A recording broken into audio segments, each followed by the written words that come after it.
నాగనాథ్ గారు, మార్చ్ 3, 2026 మంగళవారం చంద్రగ్రహణం అని చెప్తున్నారు కదా సార్. అయితే ఈ గ్రహణ ప్రభావం వల్ల మనిషి యొక్క మానసిక స్థితి, మనుగడ, శ్రేయస్సు మీద ఎటువంటి ప్రభావం చూపిస్తుందంటారు? ముఖ్యంగా కుంభరాశి వారిని తీసుకుంటే ఈ గ్రహణం రోజు, గ్రహణ సమయంలో వీరి యొక్క ప్రవర్తన ఏ విధంగా ఉంటుంది? అంటే వీరిలో ఏమన్నా మార్పులు చేసుకోవాల్సింది ఉందంటారా? మాధవి గారు, ఉమ్, మార్చి 3, 2026 ఉమ్, మంగళవారం ఆ రోజు పుబ్బా నక్షత్రం సింహరాశిలో చంద్రగ్రహణం ఏర్పడుతుంది. ఓకే. అయితే ఈ గ్రహణ కాలం 3 గంటల 20 నిమిషాల నుంచి 6 గంటల 47 నిమిషాల వరకు సుమారు ఉంటుంది. గ్రహణం. ఉమ్, భారతదేశంలో 6 గంటల 26 నిమిషాల నుంచి సుమారు 12 నుంచి 14 నిమిషాలు ఈశాన్య భారతదేశంలో కొంత భాగంలో మనకి ఈ చంద్రగ్రహణాన్ని మనం వీక్షించవచ్చు. ఓకే. అయితే గ్రహణ కాలంలో నిజంగా మనం పాటించేటువంటి నియమాలు, ఉమ్, సాంప్రదాయబద్ధమైనవి, ధార్మికపరమైనవి ఇవన్నీ కూడా మనకి సంవత్సరాల నుంచి కూడా అవే ఉన్నాయి.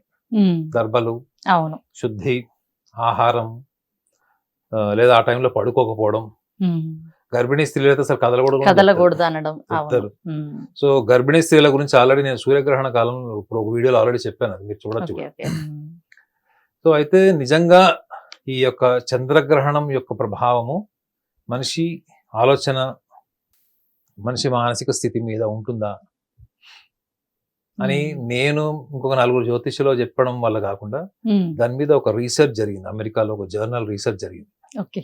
నిజంగానే లూనార్ ఎక్లిప్స్, చంద్రగ్రహణం యొక్క ప్రభావము గురుత్వాకర్షణ శక్తికి అప్పుడు తీవ్రంగా లోనైనప్పుడు ఉమ్, మనిషి భావోద్వేగాల్లో, ఆలోచన విధానాల్లో నిజంగా అటువంటి ప్రభావం ఉంటుందా, కేవలం అది ఊహాత్మకమైన విషయమా అన్నప్పుడు దాని మీద నిజంగానే ఒక జర్నల్ రిపోర్ట్ కూడా ఉంది, రీసెర్చ్ ఇన్ఫర్మేషన్ ఉంది. ఉమ్, ఇది అమెరికన్ జర్నల్స్, ఇది మీకు వెబ్సైట్ లో కూడా ఉంటుంది ఇప్పటికి కూడా. ఓకే. ఇది నాకు స్కాట్లాండ్ లో practising psychiatrist, head of the Hmm. Department share చేసిన ఇన్ఫర్మేషన్ ఇది.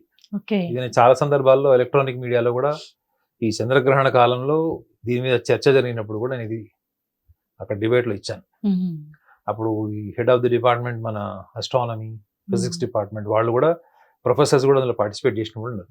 ఓకే. వాళ్ళు కూడా చూశారు ఇది. సో నార్మల్ గా అస్ట్రాలాజికల్ ప్రకారం చెప్తే వాళ్ళు తిరస్కరిస్తారు. అవును. ఆస్ట్రాలజీ ఏముందంటే ఒక నమ్మకము అని చెప్తారు. ఎస్. ఓకే. అవును. Astrology is a subject to science. Okay. అదే సబ్జెక్ట్ టు సైన్స్ అంటే మీరు ఒక మెడికల్ రిపోర్ట్ తీసుకొని ఒక 10 మంది డాక్టర్స్ కలిస్తే 10 మంది ఒకటే చెప్తారు. లేదు. వాళ్ళ రీసెర్చ్, వాళ్ళ గట్ కాన్ఫిడెన్స్, ఉమ్, వాళ్ళ ఇంట్యూషన్, అవును. వాళ్ళ education is equal to an opinion అవును. Based on the scientific evidences. ఇది Yes. Medical report. Um, astrology ఏంటంటే ఒక సబ్జెక్టివ్ ఒపీనియన్. ఇక్కడైనా సబ్జెక్టివ్ ఒపీనియన్ ఎక్కడ వస్తుందంటే ఉమ్, ఒకటే హారోస్కోప్ ని మీరు రకరకాలుగా అనాలిసిస్ చేయొచ్చు. ఉమ్, ఆ గట్ కాన్ఫిడెన్స్ ఏదైతే ఉంటుందో చూడండి మేడం, గట్ అవును. Confidence, intuition, um, calculations and experience, okay. దాన్ని సబ్జెక్టివ్ ఒపీనియన్ అంటారు.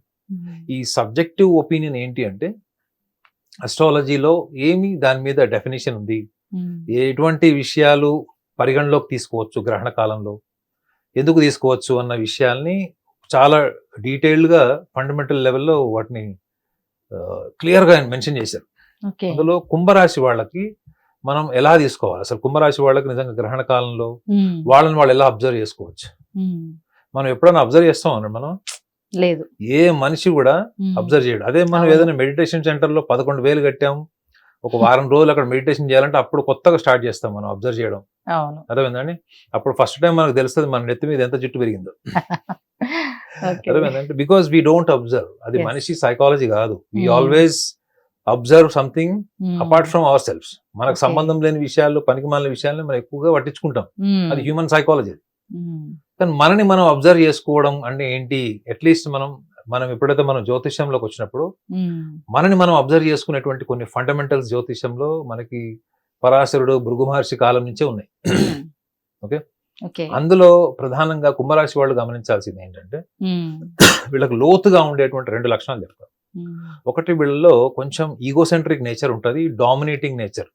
అంటే ఓకే. ఏంటి, ఎక్కడికి వెళ్ళినా కానీ నాకు తెలుసు అన్నట్టు ఉంటారు. ఉమ్, నీకు తెలుసా, నాకు తెలుసు. ఓకే.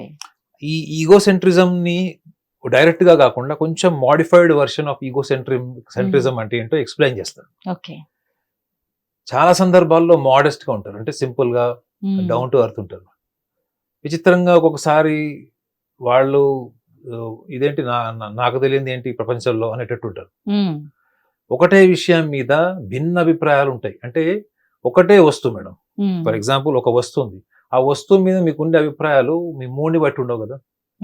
అక్కడ వస్తువు క్వాలిటీని బట్టి, ఆ వస్తువు దీన్ని బట్టి ఉంటుంది, యూజ్ ని బట్టి ఉంటుంది, వాళ్ళ మూడ్స్ ని బట్టి ఉంటుంది. సో వాళ్ళలో ఏముంది డిఫాల్ట్, ఒకటి సుపీరియారిటీ. ఈ సుపీరియారిటీ వల్ల ఏం జరుగుతుందో చెప్తాను. ఇంకోటి మూడ్ స్వింగ్స్. ఈ mood swings and superior complex వీళ్ళకి డిఫాల్ట్ ఉంటుంది. ఈ సుపీరియర్ కాంప్లెక్సెస్ అన్నది వీళ్ళని ఎవరన్నా కొంచెం ప్రిక్ చేసినా, వీళ్ళ ఎబిలిటీని, ముఖ్యంగా వీళ్ళ ఎబిలిటీని, నీ వల్ల కాదు నా వల్లే అవుతుంది, రెండు ఉంటాయి. నువ్వేం చేయలేవు, నువ్వేం బీగలేవు, నేను మాత్రం అన్ని చేయగలుగుతాను. అది ఒక ప్రొవోకేటివ్ కైండ్ ఆఫ్ కాన్వర్జేషన్ లో వీళ్ళ ఈగో పతాక స్థాయికి వెళ్ళిపోద్ది, అంటే వాళ్ళకి తెలియకుండా వెళ్ళిపోతుంది. సో ఒక టైంలో అయితే వాళ్ళు గ్రడ్జ్ కూడా డెవలప్ చేసుకొని శత్రుత్వాన్ని కూడా వెళ్ళి డిస్కనెక్ట్ చేసేటువంటి లక్షణాలు కూడా ఉంటాయి వీళ్ళకి. ఓకే. రెండోది ఏంటి, వీళ్ళకి ఎంత మోడెస్టీ, ఎంత సింప్లిసిటీ లక్షణాలు ఉన్నప్పుడు కూడా వీళ్ళు ఒకటే విషయాన్ని రకరకాల సందర్భాన్ని బట్టి కాకుండా వాళ్ళ ఆలోచనల్ని బట్టి, వాళ్ళ మానసిక స్థితిని బట్టి ఆలోచిస్తారు. ఓకే. ఫస్ట్ ఈ ఫండమెంటల్ లెవెల్లోకి వీళ్ళు వెళ్ళి ఆలోచించుకుంటే, వాళ్ళ మీద వాళ్ళు కనుక అవగాహన తెచ్చుకుంటే, వాళ్ళు ఫస్ట్ ఏమంటారు అసలు, చాలా మంది ఉంటారంటారు, మీరు ఏదైనా చెప్పండి, రెండు ఉంటాయి. ఒకటి మీ కౌంటర్, కుంభరాశి వాళ్ళని గుర్తుపట్టాలంటే వాళ్ళు కౌంటర్ వేసి మీ నోరు మూయిస్తారు. రెండోది ఏంటి, అందరు ఉంటుంది, జనరల్ ఇది, ఇట్లా ఉంటారు, ఏముంది అందులో అంటే ఏంటి, వాళ్ళ దాకా వచ్చి వాళ్ళ విశ్లేషణ చేసి నువ్వు ఇది రాంగ్, ఈ ఏరియాలో ఇలా ఉన్నావు అలా ఉన్నావు అని చెప్తే వాళ్ళు వినడానికి సంసిద్ధులుగా ఉండరు. ఎక్కడి నుంచి వస్తుంది అది? ఖచ్చితంగా అది ఈగో నుంచి అన్న వస్తుంది, లేదా ఫియర్ కాంప్లెక్స్. ఫియర్ కూడా అల్టిమేట్లీ మళ్ళీ అది ఐడెంటిటీ నుంచి వస్తుంది కాబట్టి అది ఈగో. సో ఈగో అనగానే ఇక్కడ అహంకారం కాదు. కుంభరాశి వాళ్ళు అర్థం చేసుకోవాలి ఏంటంటే, ఈగో అంటే అహంకారం కాదు, identity. I am this is my identity. నేను ఒక సూపర్ స్టార్ని, నాకు ఒక నోబెల్ ప్రైజ్ ఉంది, నాకు నంది అవార్డు ఉంది, ఇవన్నీ ఏంటి, ఐడెంటిటీస్. ఈ ఐడెంటిటీస్ లో వీళ్ళు డిస్క్రిమినేషన్ చేయకూడదు. అంటే వేరే వాళ్ళతో పోల్చుకొని వీళ్ళే మార్కులు వేసుకుంటారు, నేను వాడికంటే ఎక్కువ చేశాను, వాడికి ఫస్ట్ అటెంప్ట్ లో రాలేదు, నాకు సెకండ్ అటెంప్ట్ లో రాలేదు, వాడికి ఇంత ముందే నాకు వచ్చింది. ఈ డిస్క్రిమినేషన్ ఆఫ్ ఓటింగ్ లో వాళ్ళు ఎక్కడెక్కడ సుపీరియర్ గా వేసుకోగలరు, అక్కడ అన్ని చోట్ల వీళ్ళు ఉంటారు. వాళ్ళు ఎక్కడైతే వాళ్ళు ఇన్ఫీరియర్ అయ్యేతారో అక్కడ ఓరు, అలా ఖచ్చితంగా ఈగోనే కదా, డినైల్ మెకానిజం కిందకి వస్తుంది. ఈ మూడ్ స్వింగ్స్, ఈ సుపీరియారిటీ, కొంచెం ఈగోసెంట్రిజం ఏదైతే ఉందో, ఇదే వీళ్ళ జీవితంలో వీళ్ళకి శాపం. ఇది మీరు చూడండి, కుంభరాశి వాళ్ళని మీరు హైయెస్ట్ హ్యుమానిటీ ఎవరికైనా ఉందంటే కుంభరాశి, సెకండ్ హైయెస్ట్ హ్యుమానిటీ ఉందంటే మిథున రాశి, థర్డ్ కన్యా. ఎలా ఉందండి, నేను పర్సనల్ గా చూసింది. అందరు చెప్తారు మీనరాశి వాళ్ళు ధార్మికులని, వాళ్ళకి తిరిగిందంటే వాళ్ళంత అగ్రెసివ్ పీపుల్ కూడా ఉండరు మీనరాశి వాళ్ళు. బట్ ఈ హైయెస్ట్ హ్యుమానిటేరియన్ నేచర్ ఉండడం అంటే అర్థం ఏంటంటే, క్షమాగుణం ఉండడం, అవతల వాళ్ళ పర్సనల్ విషయాలకు వెళ్ళకపోవడం, మన పరిధిలో ఉండడం, ఒక డిగ్నిఫైడ్ నేచర్ మీకు కుంభరాశి వాళ్ళకి కనిపిస్తుంది. కానీ అది ఎందుకు కన్సిస్టెంట్ గా ఉండదు? చూడండి, గొప్ప లక్షణాలు ఉన్నాయి కానీ స్టేబుల్ గా లేవు. ఎందుకు లేవు? అదే చంద్రగ్రహణం రోజు వాళ్ళు గమనించాల్సింది. సో చాలా మందికి కూడా ఒక చిన్న డౌట్ ఉంటది, మనకి లేదు కదా, ఈసారి మనకు లేదు, పొద్దున మనకు వచ్చింది అనుకోండి, వాళ్ళకు ఉండదు కదా. ఎక్కడో ఇరాన్, ఇరాక్ లో, ఆస్ట్రేలియాలో, ఉత్తర దక్షిణ అమెరికాలో ఉన్నది, మనకెందుకు? మన భారతదేశంలో అది కూడా 12-14 నిమిషాలు. So negligible. మా ఇంటి పక్కన ఒక ముసలాయన ఏదో గ్రహణం గురించి ఇస్తే, మనకు లేదులేండి, ఎందుకు, మన యూట్యూబ్ లో చూసానంటాడు. ఒకవేళ ఉంది అనుకోండి, ఫస్ట్ ప్రచారం ఏం జరుగుతుంది, అరే నాయన నువ్వు గ్రహణం రోజు ఎక్కడికి వెళ్ళకు, ఈ టైం నుంచి ఈ టైంలో ఉంది. ఎందుకంటే ఇప్పుడు టెక్నాలజీ, సోషల్ అవేర్నెస్ పెరిగిపోయింది కాబట్టి ప్రతి ఒక్కళ్ళకి టైమింగ్ తెలుసు. సో చిన్నపిల్లలకు కానీ, కొంచెం చదువులేని వాళ్ళకి కానీ వాళ్ళకి చెప్తారు. కానీ మనం గమనించాల్సిన ఒక విషయాన్ని నేను ఎక్స్ప్లెయిన్ చేస్తాను ఇక్కడ. టెక్నికల్ ఏంటంటే, మీరు ఒకటి గమనించండి, మనకి సంబంధం లేని ప్రాంతంలో, మనకి భారతదేశంలో ఎక్కడెక్కడో గ్రహణాలు వస్తాయి, ప్రపంచవ్యాప్తంగా వస్తాయి. సో మనకి భూమి అన్నప్పుడు గ్రహణ కాలంలో ముఖ్యంగా గురుత్వాకర్షణ శక్తికి లోనయ్యేదే భూమి. అవును. వాళ్ళ ప్రాంతాలు ఏముంది? ఉమ్. ఓకే, 12 రాశులలో ఈ రాశికే ఎందుకు? అదే. ఈ 4 రాశులకు అద్భుతమైనటువంటి సీరియట్. అసలు ఇవ్వడంటే అసలు నిజంగా జ్యోతిష్యం ఏం ఎక్కడ తీసుకెళ్తున్నారు వీళ్ళు జ్యోతిష్యాన్ని? ఈ 4 రాశి వాళ్ళకు అసలు అద్భుతాలు గ్రహణ కాలంలో చెప్పి వీడియో చూసి అక్కడ ఒక సింపుల్ లాజిక్ చెప్తుంది. మీరు అర్థం చేసుకోవాలి ఏంటంటే, ఇది భూమి అనుకుందాం, 360 డిగ్రీలు. ఈ భూమి అనుకున్నప్పుడు గ్రహణ కాలంలో మొత్తం ఎంటైర్ ఎర్త్ గ్రావిటేషన్ ఉంటుంది, గురుత్వాకర్షణ శక్తి దీనికి భూమికి స్వతహాగా ఉంటుంది. అవును. సో ఈ గ్రావిటేషనల్ ఫోర్స్ ఏవైతే ఉందో ఇది మనకి ఒక ప్రాంతానికి అనుకున్నప్పుడు ఇది కనీసం కొంచెం సేపు మనం దీన్ని భారతదేశం అనుకుందాం. ఈశాన్య భారతదేశంలో ఉంది, లేకపోతే ఇంకా పలానా చోట ఉంది. ఇప్పుడు కాకపోతే ఎప్పుడన్నా గ్రహణ కాలం, చంద్రగ్రహణ కాలం. అలాంటప్పుడు కుంభరాశి వాళ్ళు ఒక్కటి క్వశ్చన్ వేసుకోండి ఏంటంటే, ఇది ఒకవేళ ఇది భారతదేశం అనుకున్నప్పుడు ఇది మీకు గ్రహణ కాలంలో ముఖ్యంగా గురుత్వాకర్షణ శక్తి ప్రభావము, మీరు ఒక చిన్న hit, if there is a small hit on the earth, మొత్తం భూమి అంతా వైబ్రేషన్ కి లోన్ అవుతుందా? అవుతుంది.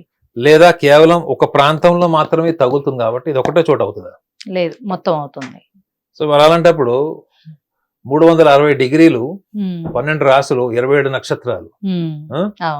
సో మరి ఇలాంటప్పుడు కేవలం ఒక రాశికి ఒక రకంగా, మిగతా 4 రాష్ట్రాలకి అద్భుతంగా ఎట్లుంటది?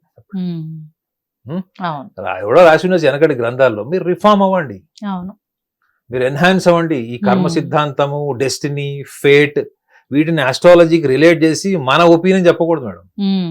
అసలు డెస్టినీ అన్నది ఎంతవరకు జ్యోతిషంలో కన్సిడరబుల్ ఆస్పెక్ట్ అన్నది గమనించాలి. ఇవన్నీ మీ చాయిసెస్ మేడం. చాయిసెస్ ని కూడా అంటే ఎంపికని కూడా తీసుకెళ్లి విధికి కలిపారు. మీరు వేసుకున్న డ్రెస్ మీ ఎంపిక మేడం, నా డ్రెస్ నా ఎంపిక. ఇది విధితో సంబంధం ఏముంది? అట్లనే లైఫ్ లో చాలా విషయాలు ఎంపికతోనే ముడిపడి ఉంటాయి తప్ప విధికి సంబంధం ఉండదు. అవునా? మీ హైట్ 1 ఇంచ్ పెరగలేరు, 1/2 ఇంచ్ తగ్గలేరు, అది విధి. You are fixed for this much height. దాని గురించి మాట్లాడండి, దట్స్ గుడ్.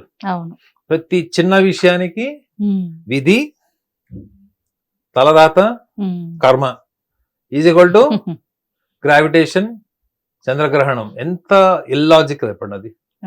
సో చంద్రగ్రహణం రోజు ముఖ్యంగా వీళ్ళు అర్థం చేసుకోవాల్సింది కుంభరాశి వాళ్ళు ఏంటంటే, భూమి మీద వచ్చేటువంటి మార్పు, భూమిలో ఇది జ్యోతిష శాస్త్రం మాత్రమే చెప్పింది, ఖగోళ శాస్త్రం దీన్ని తీసుకోదు. ఖగోళ శాస్త్రానికి సాక్ష్యాలు కావాలి, మోర్ దాన్ 70% ఎవిడెన్సెస్ కావాలి. ఇది ఏ రకంగా చెప్పబడుతుందంటే, మీరు ఒకసారి భూమి మీద గురుత్వాకర్షణ శక్తి చంద్రగ్రహణం టైంలో ఉన్నప్పుడు దీని మీద పరిశోధన రిపోర్ట్ ఏంటో మీకు చూపించాను ఆల్రెడీ. ఇది మనం గమనించాల్సింది ఏంటంటే, మొత్తం గ్రావిటేషన్ అన్నప్పుడు మీరు గ్రహణము అనుకుంటే ఒకటే గుర్తుపెట్టుకోండి. గ్రహణం, చంద్రగ్రహణం అనుకున్నప్పుడల్లా మీరు ఒకటే పాయింట్ తీసుకోండి. ఇంతకు ముందర మీరు ఏం తీసుకునేవాళ్ళు? గ్రహణము అనగానే శుద్ధి. ఇప్పుడు ఏం తీసుకుంటారు మీరు? గురుత్వాకర్షణ శక్తి. అవును. మీరు ఎప్పుడైతే గురుత్వాకర్షణ శక్తి లెవెల్కి వెళ్తారో ఆటోమేటిక్ గా మైండ్ లెవెల్కి వస్తారు. మీ ఆలోచన విధానం, ప్రవర్తన, మీ మూడ్స్ కానీ, మీ బిహేవియరల్ ప్యాటర్న్ కానీ, డిప్రెషన్, లోన్లీనెస్, వీటన్నిటికి వస్తారు.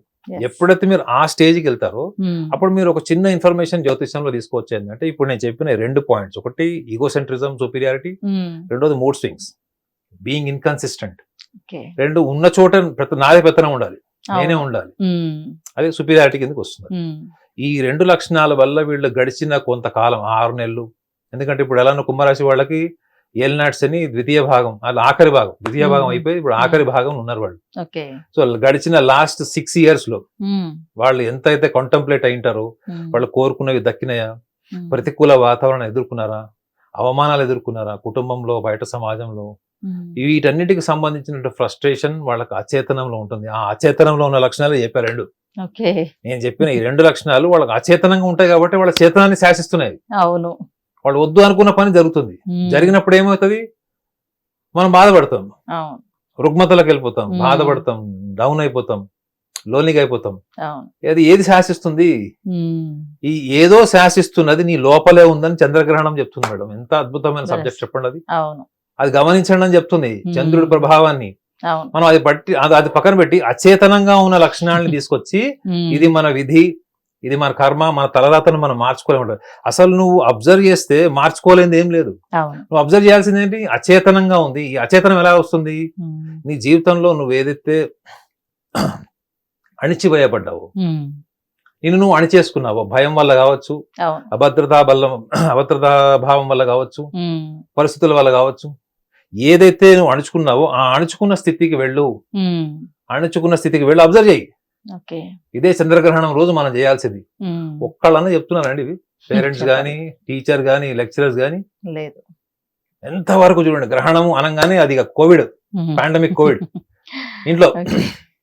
అవును. సో గ్రహణం రోజు కుంభరాశి వాళ్ళు చిన్న అబ్జర్వేషన్ చేసి మీరు నోట్స్ రాసుకోండి. ఉమ్, మీరు ఖచ్చితంగా చెప్తున్నారు కదా, 10 మందిలో 8 మందికి మూడ్ స్వింగ్స్ ఐడెంటిఫై చేసుకుంటారు వాళ్ళు. అవును. మీరు ఆల్రెడీ ఫేస్ చేసినటువంటి పరిస్థితులు ఇంతకాలం, ఉమ్, దానికి సొల్యూషన్ ఏంటి అంటే ఈ 2 ఏరియాస్ కి మీరు వెళ్ళి కనుక ఇంట్రాస్పెక్షన్ చేసుకుని ఒక్కసారి కాంటెంప్లేట్ అయ్యి, ఉమ్, అదేం పెద్ద మెడిటేషన్ లో కూర్చొని మీరు రోజులు గంటలు గంటలు అవసరం లేదు madam. If you are logically connected yes. మొత్తం పోద్ది, అవును. మూడ్ స్వింగ్స్ అన్ని పోతాయి. ఉమ్, ఒక్కసారి మీరు లాజిక్ కనెక్ట్ అయితే మీ ఊహ ఎగిరిపోతుంది. ఓకే. అర్థమైందా మేడం? అవును. ఒకసారి లాజిక్ ఉన్న గొప్పతనం ఏంటంటే మీ ఫిక్షన్ ని, మీ హాలుసినేషన్ ని తీసేస్తుంది. ఉమ్, సో మీరు కనెక్ట్ అవ్వాల్సింది అక్కడ ఈ కాంప్లెక్సెస్ నేను ఏవైతే చెప్పానో వీటిలో వాటి మీరు ఉన్నారు. ఇది మీ 80% మీ డెసిషన్స్ ని, ఉమ్, మీ పర్సెప్షన్ ని శాసిస్తుంది. ఓకే. ఇది మీ అచేతనంగా జరుగుతుంది. ఈ ఉమ్, అచేతనంగా జరిగేదాన్ని మీరు ఇంప్రూవ్ చేసుకోవచ్చు. yes. అర్థమైందా మేడం? ఈ అవును. మొబైల్లో సాఫ్ట్వేర్ ఇన్స్టాల్ చేసుకోవడం, ఉమ్, ఇప్పుడు ఇది మేడం, ఇది 500 GB. ఉమ్, దీంట్లో ఫొటోస్ పెట్టుకోవాలా, వీడియోస్ పెట్టుకోవాలా, ఇది చాయిస్ ఇది డెస్టినీ చెప్పండి చాయిస్. అనా? సాఫ్ట్వేర్ చాయిస్ అయింది.